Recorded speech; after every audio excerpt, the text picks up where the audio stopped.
Hi friends, आज मैं एक एंटी फंगल ऑइंटमेंट का रिव्यू करने जा रहा हूं। फंगल इन्फेक्शंस और दांत खाज खुजली इत्यादि को दूर करने के लिए इस प्रोडक्ट का इस्तेमाल किया जाता है। ब्रांड नेम की अगर मैं बात करूं तो एल्टॉप्सी 1% क्रीम ब्रांड नेम से यह मार्केट में उपलब्ध होता है। DWD फार्मास्यूटिकल्स लिमिटेड के द्वारा इसका प्रोडक्शन किया जाता है।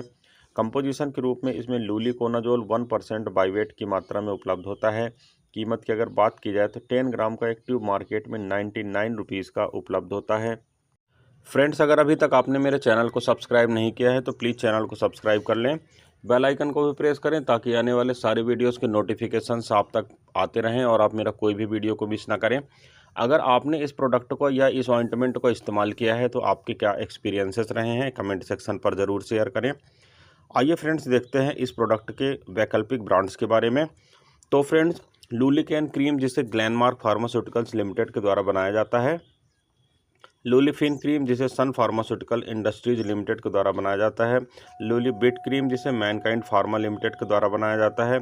और लूलिमैक क्रीम जिसे मैक्लियॉड्स फार्मास्यूटिकल्स प्राइवेट लिमिटेड के द्वारा बनाया जाता है।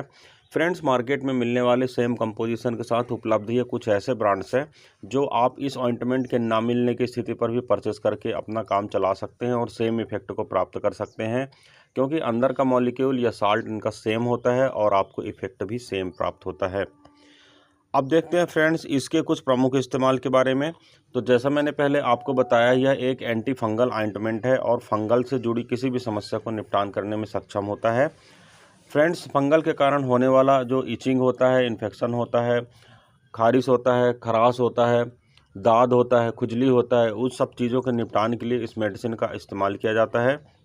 नाखूनों में होने वाले फंगल इन्फेक्शन के लिए भी लोकल एप्लीकेशन के रूप में इस मेडिसिन का इस्तेमाल किया जाता है। साथ ही रिंग वर्म के लिए या किसी भी प्रकार के और अदर फंगल इन्फेक्शन जहां पर प्रीडोमिनेंट हो रहा है वहां पर इस मेडिसिन का इस्तेमाल किया जाता है। अब देखते हैं इस प्रोडक्ट के कुछ कॉमन साइड इफ़ेक्ट के रूप बारे में। तो फ्रेंड्स, एप्लीकेशन साइड रिएक्शन इसका जो मेन कॉमन साइड इफ़ेक्ट होता है वह होता है, इसमें शामिल होता है स्किन का बर्निंग होना, इरिटेशन होना, इचिंग होना और रेडनेस होना। जहां पर हमने क्रीम या ऑइंटमेंट को इस्तेमाल किया है वहां पर स्किन जलती हुई महसूस हो सकती है, इरिटेट हो सकती है स्किन, वहां पर खुजली हो सकती है, लाल लाल जैसे चकत्ता पड़ सकता है। तो ये सारे जो कॉम्प्लिकेशंस होते हैं वह साइड इफ़ेक्ट के रूप में देखे जाते हैं।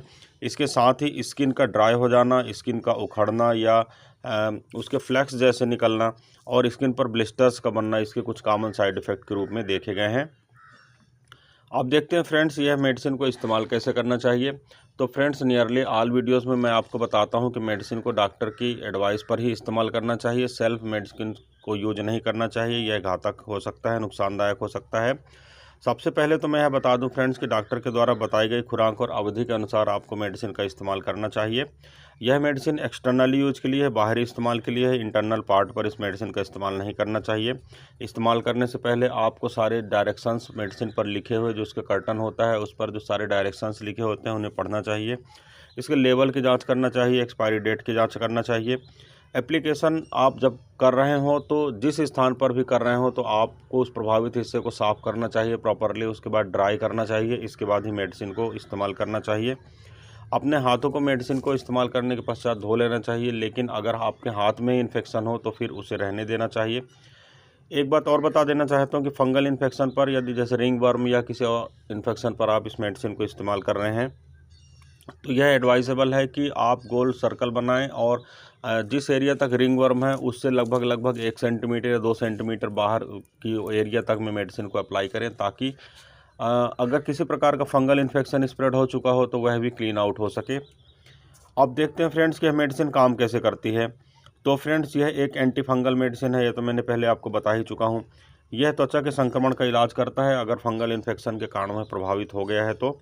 यह जो फंगस होता है उसका जो स्किन के बाहर स्किन पर जो फंगस होता है उसकी जो सेल मेम्ब्रेन होता है उसे डिस्ट्रॉय कर देता है, सेल मेम्ब्रेन को नहीं बनने देता है। और ऑब्वियस सी बात है, कोई भी बैक्टीरिया, वायरस या फंगस अगर उसकी बाहर की आउटर कवरिंग नहीं रहेगी, सेल वॉल नहीं रहेगी, तो ये सर्वाइव नहीं कर पाएगा और फंगस डेड हो जाता है। और इस प्रकार आप अपने लक्षण जैसे डिस्कम्फर्ट का होना, इचिंग का होना, इरिटेशन का होना इत्यादि, ये जो सारे आपकी प्रॉब्लम्स होते हैं इससे आप निजात पाते हैं, आप राहत पाते हैं। अब देखते हैं फ्रेंड्स इसके कुछ और स्पेसिफिक फीचर्स के बारे में। तो फ्रेंड्स, स्किन इन्फेक्शन के लिए इस मेडिसिन का इस्तेमाल किया जाता है। फंगस के कारण होने वाली प्रॉब्लम के लिए मैंने आपको पहले ही बताया है। कुछ कंडीशन में एथलीट्स फूड्स में भी इस मेडिसिन का इस्तेमाल किया जाता है।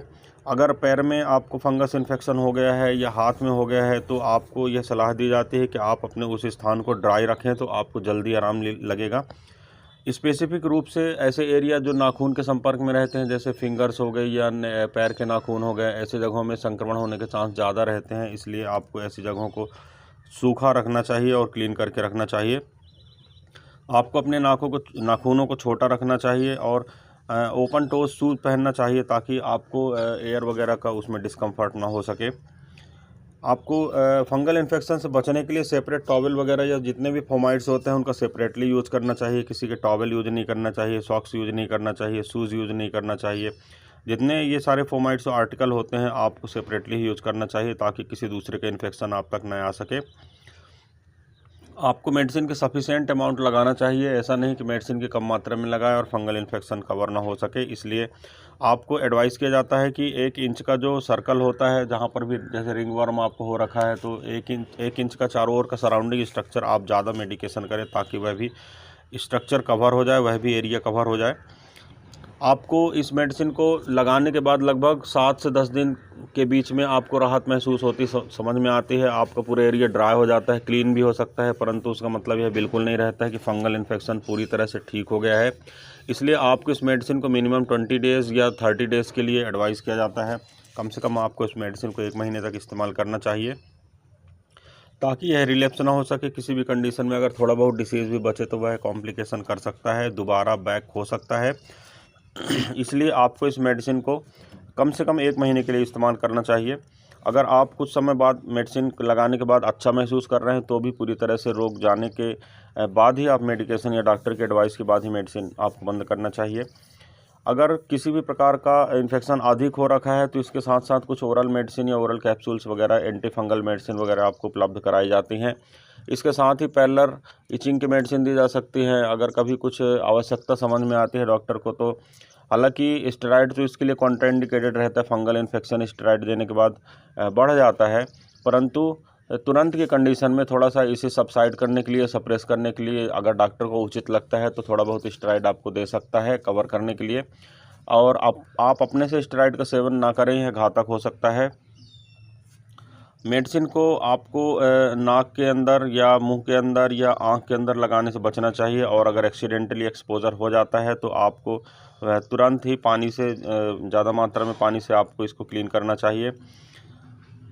और फ्रेंड्स, इस मेडिसिन को अगर रेगुलर यूज़ करने के बाद 3 से 4 सप्ताह अगर आप मेडिसिन को यूज़ कर रहे हैं और अगर आपको किसी भी प्रकार के रिजल्ट प्राप्त नहीं हो रहा है तो आपको मेडिसिन को बंद करके डॉक्टर से परामर्श करना चाहिए। अब फ्रेंड्स देखते हैं इसके कुछ स्पेसिफिक जो सेफ्टी फीचर्स होते हैं उनके बारे में। तो फ्रेंड्स, अगर मैं अल्कोहल की बात करूं तो मेडिसिन के सेवन के दौरान आपको अल्कोहल का इस्तेमाल नहीं करना चाहिए। यह हार्मफुल हो सकता है, लीवर में टॉक्सिसिटी डेवलप कर सकता है। गर्भावस्था और स्तनपान अगर आप करा रहे हैं तो आपको अपने डॉक्टर से इस बारे में उचित परामर्श करना चाहिए। किडनी और लीवर रोग से जुड़ी किसी समस्या का सामना अगर आप कर रहे हैं तो आपको डॉक्टर से परामर्श करने के पश्चात ही मेडिसिन का सेवन करना चाहिए। और अगर आप गर्भावस्था के दौरान हैं तो आप डॉक्टर से परामर्श करें। यह आपके बच्चे को किसी प्रकार से नुकसान पहुंचा सकता है। हालांकि ये सेफ़ मेडिसिन है, इसके इतने ज़्यादा डाटा उपलब्ध नहीं है, फिर भी एक बार आपको अपने डॉक्टर से परामर्श अवश्य करना चाहिए। और फ्रेंड्स, इस मेडिसिन को रेगुलरली कवर करना चाहिए, परंतु अगर आप रेगुलरली इस मेडिसिन को यूज़ नहीं कर सकते हैं तो आपको सप्ताह में कम से कम 3 दिन के लिए इस मेडिसिन का इस्तेमाल करना चाहिए।